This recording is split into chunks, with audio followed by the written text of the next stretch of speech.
Life is one big road. Life is one big road with a lot of. Life is one big road with a lot of signs. Signs and more signs. Life is one big road. Life is one big road with a lot of. Life is one big road with a lot of signs. Signs and more signs. Born and raised in England, but you want to judge me as American. Fly me down to Washington, judge me where me come from.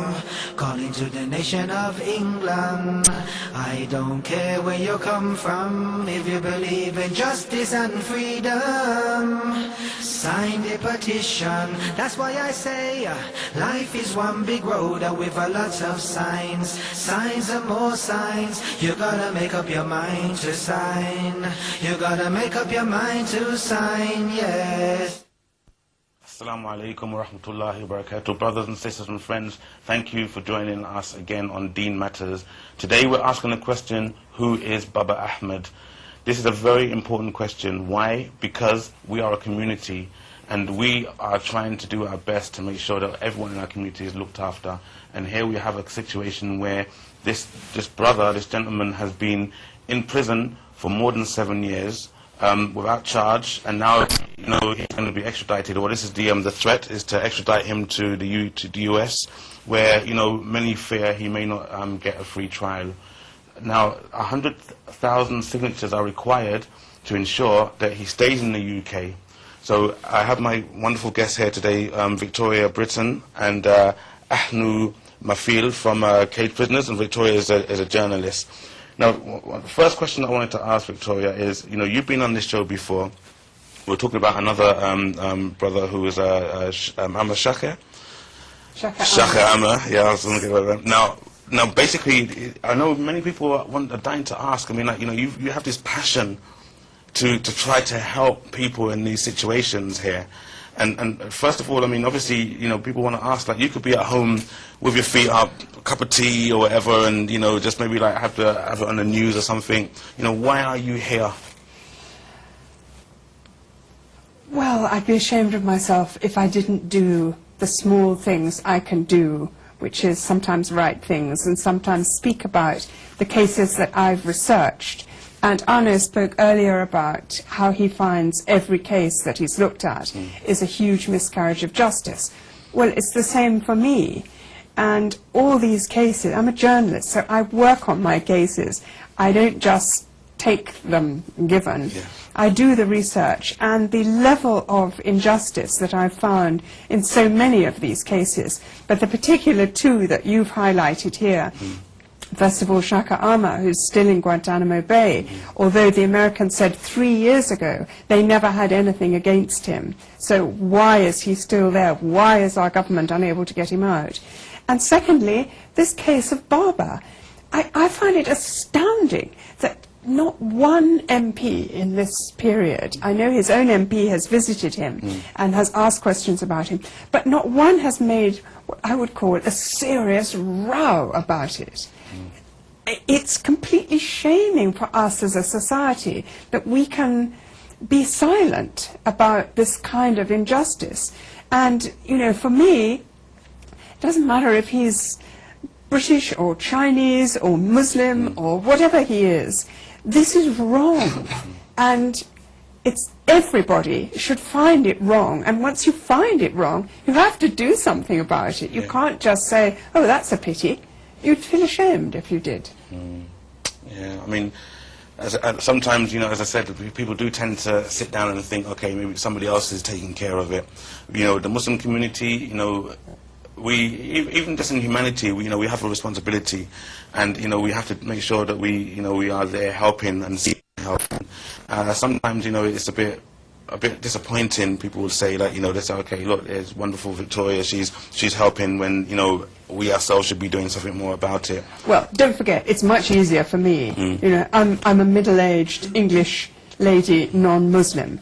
I don't have the kind of victimization that, for instance, young Muslim men face all the time in this society. Yeah. I'm not surprised when sometimes people hesitate because they think, I've got enough problems. Is this going to bring me another one? Well, I feel that even if that's the case, they have to be brave. And I think one of the great things that Cage Prisoners has done in these years is to motivate so many people to be brave and to see that speaking out, like Mozambique does and like Arno is today and Asim Qureshi, all of them, I think have really shown people that you can do this. All of us can do it, whether you're me or whether you're them.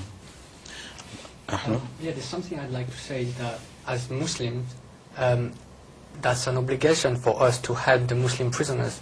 And there's very clear hadith from the Prophet ﷺ. He said, free the prisoners. That's an order, and that's obligatory upon us. The other thing I'd like to say is that lowering your head is not going to protect you. And there's some lines of poetry that Babar Ahmad has written himself. And he was narrating the release of one of the Algerian brother that was in prison with him a few years ago. He was released, and Babar went to him and he said, please forgive me. This brother said, you haven't done anything wrong to me. He said, no, but when I heard on TV that you are arrested, I didn't do anything. Today you're released and I'm in prison. Tomorrow I'll be released and somebody else will be in prison. So the next one might be me, that might be you or somebody else. Speaking out is going to protect you, not lowering your head. Yeah, that's very, very profound and true. Now I wanted to stay with you actually, because I wanted to find out in these sort of situations, something like Baba now, we want these 100,000 signatures. We're trying to raise as much awareness as possible. Do you ever find, do you get any involvement from the major Islamic charities? Do they help in any way, shape or form? People are very supportive. Yesterday I gave a talk in a mosque in London. There's few talks going on. Brothers are going outside the mosque after Jumu'ah prayer to get some signatures. So yeah, people are supportive, but we need more help and more. What I meant actually was the major charities, not to mention any name, but you know, in the UK we have very major charities here. You know, do you not get any help from them, any assistance from them at all? Because obviously they have their networks, they have their mailing lists, they have their websites, you know, and seeing as this is a situation where we are actually campaigning for him to, you know, to have his trial here, then there shouldn't be anything for anyone to fear. So do you not have any help or assistance from them? If we do, it's not enough, because obviously there's only 13,000 signatures. Yeah. So even if we do, that's obviously not enough. Well, there's definitely an evident gap there, isn't there? I mean, this is something which we need to be asking that question, why are they not getting involved? I mean, in your experience, has it ever happened where you've had the major charities get involved? I would say that we shouldn't wait for charities or major organizations to be involved. That's something very simple. Just put your name, your email address on an internet page, ask your friends, your colleague, your family to do it, and that helps. You don't need to wait for some big charities to do it. Do it yourself. Okay, first of all, let me ask brothers and sisters at home, now, have you signed the petition? That's the first question. And if you have signed the petition, then please call in now. Our number should be on the screen. Call in and, you know, just let us know how it felt for you. You know, have you signed it yet? If you haven't signed it yet, and, you know, you have any concerns, then I think now is the best time to air your concerns. You have Victoria here, you have Ahnu here. You know, why haven't you signed that petition yet? You know, what is it that's on your mind? You know, do you know enough about Babar Ahmad? Is there any question that you need to ask tonight that would make you, you know, understand him a little bit more, so you can say, right now I'm going to do something about it? So, brothers and sisters, whatever message you have, and you really do care, so please prove it tonight by calling in, and let's hear what you have to say about it.